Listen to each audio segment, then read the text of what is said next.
नमस्कार दोस्तों, मैं ज्योतिर्विद श्याम सुंदर शर्मा स्वागत करता हूं आप सबका। आज हम बात करेंगे कर्क लगन की कुंडली की के बारे में। तो चलिए फिर शुरू करते हैं। सबसे पहले हम देखेंगे कुंडली में दशाएं क्या चल रही हैं। इस कुंडली में वर्तमान में बृहस्पति की महादशा चल रही है, जो कि 2009 से स्टार्ट हुई और 2025 तक रहेगी। और देखिए कि इस कुंडली में अंतरदशा इस समय गुरु में सूर्य की चल रही है, जो कि 27 या 21 तक रहेगी, 27 अप्रैल 2021 तक रहेगी। अब आते हैं लगन कुंडली के ऊपर और एक बार ग्रहों की स्थिति पर नज़र डाल लेते हैं कि कौन सा ग्रह किस नक्षत्र में है। लगन अश्लेषा नक्षत्र का है, सूर्य अनुराधा नक्षत्र का है, चंद्र चित्रा नक्षत्र का है, मंगल अस्त है अनुराधा नक्षत्र का, बुध वक्री है ज्येष्ठा नक्षत्र का, गुरु पूर्वा फाल्गुनी नक्षत्र में है, शुक्र चित्रा नक्षत्र में है, शनि उत्तराषाढ़ा नक्षत्र का है, राहु पूर्वाषाढ़ा नक्षत्र का है और केतु आद्रा नक्षत्र का है। एक तो इन्होंने जो सवाल पूछे थे उनके बारे में बता दूं मैं पहले आपको। इन्होंने पूछा है कि इनका जो आने वाला समय रहेगा वो कैसा रहेगा, आर्थिक रूप से और सामाजिक रूप से। दूसरा, मैं आपको कुछ योग भी बताऊंगा कि वो योग कौन से हैं। ये बॉडी बिल्डर है, तो ये बॉडी बिल्डर हैं तो लड़कों को ट्रेन भी करते हैं जिम में। तो इस समय इनको क्लाइंटेल का अभाव है, क्लाइंट नहीं मिल पा रहे हैं। तो कब से इनका वो समय आएगा जब इनके पास अच्छे खासे क्लाइंट रहेंगे। तो चलिए फिर शुरू करते हैं। एक तो ये कर्क लगन की कुंडली है। कर्क लगन का स्वामी चंद्रमा तुला राशि में आया है। तो जब भी चंद्रमा तुला राशि में आता है तो जातक के दो नाम होते हैं और उनमें से एक नाम धार्मिक होता है। कर्क लगन जिंदगी में चमकता जरूर है। वो चाहे जितनी गरीबी में पैदा हुआ हो, वो अपना नाम बड़ा जरूर करता है। एक कर्क लगन की मैरिड लाइफ बहुत ज़्यादा डिस्टर्ब रहती है। और दूसरा, कर्क लगन की ज़िंदगी में बैंकरप्सी के दौर है ना, वो आते रहते हैं। तो अभी जो इनका दौर है वो बैंकरप्सी वाला दौर ही चल रहा है, तो इन्हें घबराने की ज़रूरत नहीं है, क्योंकि जब इनके पास सारा पैसा ख़त्म हो जाएगा तब ये उतनी तेज़ी के साथ वापस जंप करके ऊपर जाएंगे। यही कर्क लगन होता है। जब उसके पास सब कुछ ख़त्म हो जाता है, वो अपने आप को ख़त्म हुआ मान लेता है, फिनिश हुआ, तब वो बहुत तेज़ी से राइज करते हुए ऊपर जाता है। चंद्रमा अमावस्या के दिन पूरा ख़त्म हो जाता है, लेकिन उसके बाद में वो बहुत तेज़ी से ऊपर जाता है। ऐसा ही कर्क लगन के साथ भी होता है। अब देख लेते हैं लगन में ही देख लेते हैं कि इनके बॉडी बिल्डर बनने का योग क्या है। इनका जो लगन है वो अश्लेषा नक्षत्र में है, जो कि बुध का नक्षत्र है और बुध के साथ में मंगल बैठा हुआ है। जब भी कुंडली में बुध मंगल का संबंध बने और बुध या तो लगन से संबंध बना रहा हो या लगन का नक्षत्र स्वामी हो, तो वो जातक बॉडी बिल्डर होता है। अब इनका जो दशमेश है ना मंगल, वो भी बुध के साथ में बैठा हुआ है और 5वें घर में बैठा हुआ है। 5वां घर जो कि शिक्षा का घर होता है, और दशमेश जब उसमें बैठता है तो वो शिक्षक बनाने के योग पैदा करता है काफ़ी हद तक। वो साथ में बुध है, तो ये बॉडी बिल्डिंग में ट्रेनिंग देने का काम करते हैं। इस कारण से, क्योंकि ये जो बॉडी बिल्डर का योग है, बुध मंगल का संयोग, ये 5वें घर में बना है और मंगल इसमें दशमेश है। अब आते हैं सेकंड हाउस पे। सेकंड हाउस का लॉर्ड सूर्य 5th हाउस में आया है, जो कि ये शो करता है कि जो इनकी इनकम है ना, वो तो इनकी ट्रेनिंग देने से ही पूरी होगी और कहीं से नहीं, सिर्फ ट्रेनिंग देने से ही इनकी इनकम होगी। 5वां घर जो कि अपने खाने पीने का स्थान होता है, मुख होता है, तो सूर्य जैसा सात्विक प्लेनेट जब इनका सेकंड का लॉर्ड बनता है और वो मंगल को ज्वाइन करता है, और सेकंड में बृहस्पति जैसा सात्विक प्लेनेट बैठता है। तो एक तो वो जातक नॉनवेज नहीं खाता है, किसी भी स्थिति में वो नॉनवेज नहीं खाता है, क्योंकि इसका कारण ये है कि सूर्य भी सात्विक प्लेनेट है इस कुंडली में सेकंड का लॉर्ड बन के, और गुरु भी सात्विक प्लेनेट है। सेकंड लॉर्ड सूर्य के साथ में मंगल जैसा प्लेनेट बैठा हुआ है, मंगल जो कि डिसिप्लिन का कारक ग्रह है। तो ये एक तो खाने पीने में अपने बहुत ज़्यादा डिसिप्लिन रखते हैं, बॉडी बिल्डर ऐसा ही करते हैं कि वो खाने पीने के प्रति बहुत ज़्यादा डिसिप्लिन्ड होते हैं। जब मैंने इनसे बात की तो इन्होंने बताया कि इन्होंने काफ़ी चैम्पियनशिप जीती हैं स्टेट लेवल पे और इंडिया लेवल पे, लेकिन आज तक इन्होंने नॉनवेज का सेवन नहीं किया है। इनकी बॉडी वो प्योर वेजिटेरियन बॉडी है। सेकंड हाउस अपनी वाणी का स्थान होता है, तो जब भी वाणी के सेकंड हाउस को सूर्य और मंगल जैसे ग्रह प्रभावित करें तो बोलने में बहुत ज़्यादा प्रैक्टिकल होता है वो जातक। जैसा है वैसा का वैसा ही बोल देता है, अपनी तरफ से कुछ भी मिर्च मसाला नहीं लगाना, मुंह फट बोल सकते हैं आप ऐसे जातक को। अब आते हैं इनके थर्ड हाउस पे। तो थर्ड हाउस का लॉर्ड बुध वृश्चिक राशि में 5वें घर में आया है, तो ये थर्ड से थर्ड बैठा हुआ है, और छोटे भाइयों का कारक ग्रह भी मंगल भी ऑन साइन होके थर्ड हाउस में आया है, तो इन्हें छोटा भाई तो अवश्य होगा। एक योग बताता हूँ आपको, जब भी वृश्चिक राशि या फिर 8वें घर में सूर्य बुध हो तो जातक को छोटा भाई नहीं हो सकता, अगर होगा तो वो उसकी आंखों के सामने डिपार्ट कर जाएगा। यहाँ पे छोटा भाई सिर्फ इसलिए है कि यहाँ पे छोटे भाई का कारक ग्रह मंगल ऑन साइन है, अपनी राशि का है।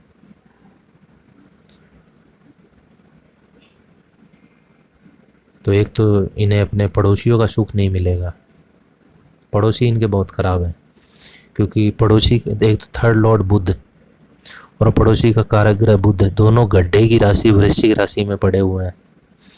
तो गड्ढे में कोई दिखाई थोड़ा ना देता है, जब दिखाई नहीं देता तो उसका सुख कैसे मिलना।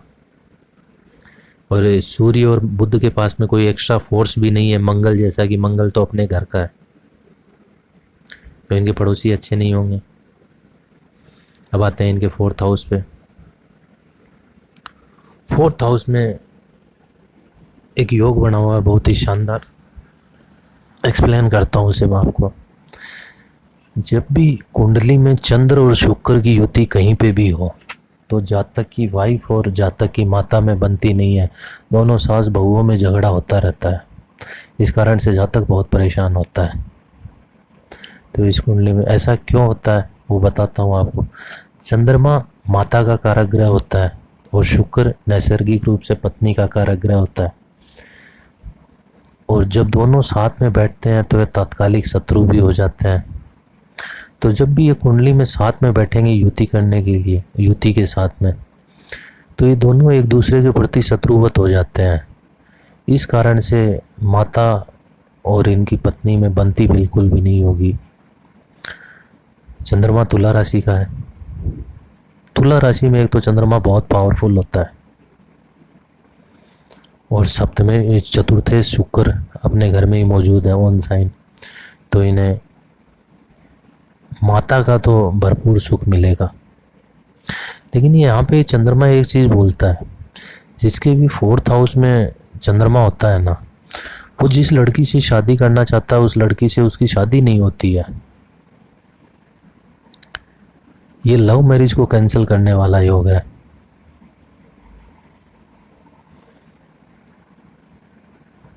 शुक्र ऑन साइन है फोर्थ हाउस में अपनी मूल त्रिकोण राशि का, तो इन्हें कम उम्र में ही लग्जरी गाड़ी का सुख मिल जाएगा। अभी शुक्र ने संबंध किया है मंगल के नक्षत्र में बैठा हुआ है, मंगल जो कि योग कारक ग्रह होता है कर्क लगन के लिए, दशमेश और पंचमेश होने के नाते, तो इन्हें बहुत कम उम्र में मिलेगा वो लग्जरी गाड़ी का सुख। मकान का कारक ग्रह शनि, फोर्थ हाउस है, मकान को भी देखते हैं और मकान का कारक ग्रह शनि होता है। तो शनि चौथे से चौथा बैठा हुआ है, वो भी अपने ऑन साइन का, अपनी राशि का, तो इन्हें मकान का सुख भी मिलेगा। अब आते हैं इनके पांचवें घर पे। पांचवें घर में ये जो बुध मंगल सूर्य का योग बना हुआ है, जब भी कुंडली में बुध मंगल की युति कहीं पे भी हो तो जातक की पढ़ाई में बाधाएं आती हैं, उसके फॉर्म भरे के भरे ही रह जाते हैं, वो एग्ज़ाम नहीं देने जाता है और उसे कैलकुलेशन में दिक्कतें आती हैं। वो चीज़ों को दो दो तीन तीन बार कैलकुलेट करता है, उसके मन में एक गलतफहमी रहती है कि यार मैं गलत हूँ, दोबारा कैलकुलेट करके देखता हूँ। एक फोर्थ हाउस में किसी के भी सूर्य हो तो जातक की जो प्रथम संतान है उसका सुख उसे नहीं मिलता है। और फिफ्थ हाउस में जब भी मंगल हो तो जातक की या तो एक चाचा होता है या फिर होता ही नहीं है। अगर होता भी है एक चाचा तो उस चाचा से उसकी बनती नहीं है, मतलब चाचा का विशेष सुख नहीं मिलता है। फिफ्थ हाउस जो कि अपनी प्राथमिक शिक्षा का घर भी होता है, स्कूली शिक्षा का, तो इसमें फिफ्थ हाउस का लॉर्ड मंगल सूर्य के प्रभाव में आके अस्त हो गया है। तो इनकी जो स्कूली शिक्षा है वो मध्यम दर्जे की रही होगी या मध्यम से कम ही रही होगी, अच्छी तो किसी भी हालत में नहीं हो सकती है। अब आते हैं इनके छठे घर पे। छठे घर का स्वामी बृहस्पति अपनी पांचवी दृष्टि से छठे घर को देख भी रहा है, तो इनके 3 मामा होंगे। मैं जब भी ये मामा और भाई बहनों की संख्या बताता हूँ, आप प्लीज़ प्लेनेट की पोस्टिंग को ज़रूर चेक कर लेना, कहीं ये कृष्णमूर्ति चार्ट में आगे पीछे तो नहीं हो रहे हैं। आगे पीछे होते ही इनकी जो प्रेडिक्शन है उनमें चेंज आ जाएगा। यहाँ पे नीच का राहु बैठा हुआ है, तो इनके शत्रु, जब ये नीच का राहु है तो इनके शत्रु इनसे भयभीत रहेंगे हमेशा, क्योंकि छठे घर में जब भी राहु बैठता है और नीच का होके बैठता है, मैंने आप लोगों को बताया है कि 3, 6, 8, 11, 12 में नीच का प्लेनेट योग कारक हो जाता है। तो इस राहु के बहुत ही बेहतरीन रिजल्ट आने वाले हैं। जब भी राहु की अंतर्दशा या महादशा चलेगी, ये राहु बहुत बेहतर रिजल्ट करेगा। छठे राहु को वैसे फांसी का फंदा काटने वाला कहा जाता है, तो जातक को मुसीबत में तो आने ही नहीं देता छठा राहु, वो भी नीच का है, तो योग कारकता इसमें बहुत ज़्यादा है। इसने छठे राहु ने इन्हें दादा का सुख नहीं लेने दिया होगा। दादा, कुछ जगह पे बाबा भी बोला जाता है। इसका कारण ये है कि छठा घर शत्रुओं का घर होता है, तो जब भी राहु यहाँ पे आएगा तो या तो दादा से जातक की शत्रुता करवा दे या फिर दादा खुद डिपार्ट कर जाए। और दादा और पोते में शत्रुता हो ये बहुत कम होता है, तो उस केस में दादा डिपार्ट कर जाता है। अब आते हैं इनके 7th हाउस पे। 7th हाउस में शनि अपनी राशि का मौजूद है और इस शनि ने संबंध किया है चंद्रमा से, लग्नेश से। तो एक तो मैंने आपको स्टार्टिंग में ही बताया कि कर्क लगन की मैरिज लाइफ सेंसिटिव होती है, क्योंकि कर्क लगन का जातक है ना, वो इमोशनली सफ़र बहुत करता है। कर्क लगन इमोशनली बहुत होता है। तो इस शनि ने चंद्रमा से संबंध किया, लग्नेश के नक्षत्र से। मैरिड लाइफ इनकी अच्छी रहेगी, दोनों पति और पत्नी के बीच में अच्छे संबंध रहेंगे। जहाँ पे ये डिस्टर्बेंस होगी बस इनकी माता जी के कारण ही इनकी मैरिड लाइफ डिस्टर्ब होगी, और कोई विशेष दिक्कत नहीं है इनकी मैरिड लाइफ में। अब इस कुंडली में अष्टमेश शनि और आयुष्य का कारक ग्रह शनि अपने से 12वें यानी 7th हाउस में बैठ गया है, तो इनकी आयु मध्यम आयु है, ज़्यादा आयु नहीं है। अब आते हैं 9th हाउस पे। 9th हाउस का लॉर्ड बृहस्पति 2nd हाउस में गया है, और बृहस्पति ने संबंध किया है शुक्र से,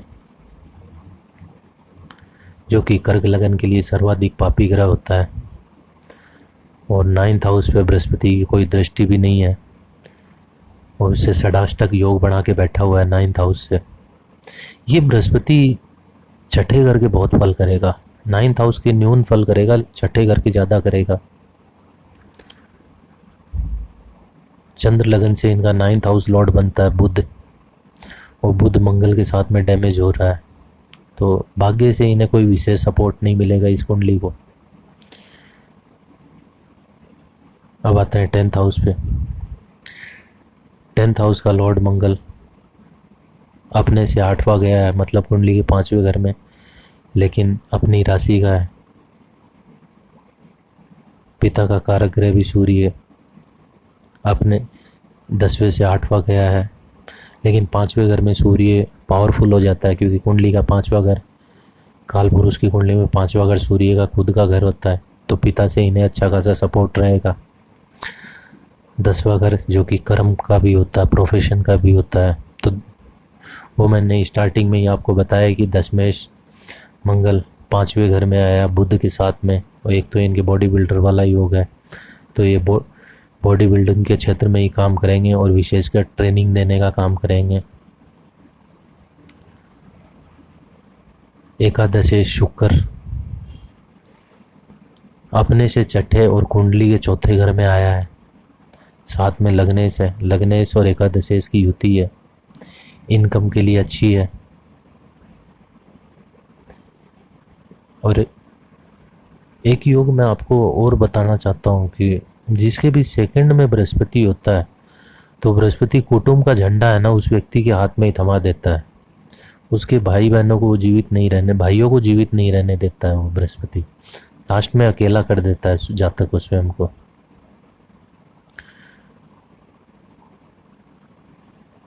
लेकिन इनके बड़ा भाई अवश्य है, क्योंकि एकादश शुक्र अपने ही राशि का बैठा हुआ 4th हाउस में, तो इनके बड़ा भाई ज़रूर है।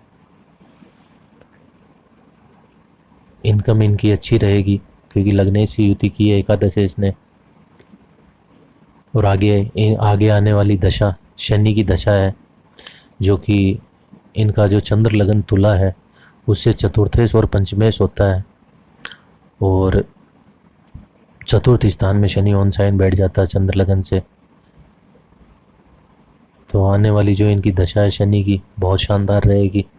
शनि ने क्योंकि 9 डिग्री का चंद्रमा से संबंध किया है, 10 में चंद्र लगन से दशमेश बनता है, दशा इनकी अच्छी रहेगी। अब आते हैं इनके 12th हाउस पे। 12th हाउस का लॉर्ड बुध 5वें घर में आया है, सूर्य साथ में है, और 12th हाउस में केतु बैठा हुआ है। 12th हाउस जो कि मृत्यु का स्थान होता है, इस 12th हाउस में आके जातक अपनी देह का त्याग कर देता है। तो जब भी 12th हाउस में केतु हो तो जातक मोक्ष प्राप्ति के लिए बहुत कोशिश करता है, वो हर वो तरीके आजमाता है जिससे मोक्ष की प्राप्ति हो जाए, क्योंकि केतु बृहस्पति का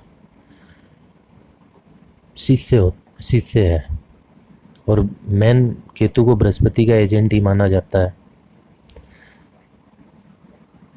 और केतु पूंछ का कारक भी होता है, एंड का अंतिम हिस्से को रिप्रेजेंट करता है। तो बृहस्पति के पास में काल पुरुष की कुंडली में 12वें घर की लॉर्डशिप होती है, और उसका साइन होता है मछली। 2 मछलियाँ अपोजिट डायरेक्शन में जा रही हैं, जो कि कुछ ढूंढ रही होती हैं। तो जब भी केतु 12th हाउस में आता है तो जातक मोक्ष प्राप्ति के लिए संघर्षरत रहता है अंतिम समय में। अब इस कुंडली में एक बार देख लेते हैं कि शनि की दशा कब आएगी। शनि की दशा आएगी 2025 में आएगी, और 2044 तक रहेगी। तो शनि की दशा इनके जीवन की सर्वोत्तम दशा रहने वाली है, क्योंकि चंद्र लगन से शनि चतुर्थेश और पंचमेश योग कारक ग्रह बन जाता है, और शनि ने नक्षत्र चंद्र का पकड़ लिया जो कि दशमेश होता है, चंद्र लगन से दशमेश चंद्र का नक्षत्र पकड़ा है। इस कारण से इनकी प्रोफेशनली शनि की दशा अति उत्तम रहेगी। इनके पास मान सम्मान की कोई कमी नहीं रहेगी, काम भी इनके पास अच्छा खासा रहेगा। काम अच्छा खासा रहेगा तो फाइनेंशियली भी बहुत ज़्यादा स्टेबल रहेगी ये कुंडली शनि की दशा में। एक तो कर्क लगन की कुंडली है और इसमें योग कारक प्लेनेट मंगल अस्त है, तो इन्हें मंगल को विशेष रूप से बल देना चाहिए। योग कारक प्लेनेट, कोई भी योग कारक प्लेनेट अगर अस्त हो तो अपने पूरे सामर्थ्य से रिजल्ट नहीं कर पाता है। तो एक तो इन्हें मूंगा पहनना चाहिए और दूसरा इन्हें हनुमान जी की आराधना करनी चाहिए। हनुमान जी को मंगलवार के दिन भोग लगाना चाहिए और हनुमान चालीसा का पाठ करना चाहिए इनको। तो ये जो शनि की दशा है ना, इनकी बहुत सॉलिड हो जाएगी, बहुत ज़बरदस्त जाएगी। तो अब इस कुंडली को यहीं पे समाप्त करते हैं, फिर मिलते हैं किसी अगली कुंडली के साथ में। तब तक के लिए धन्यवाद।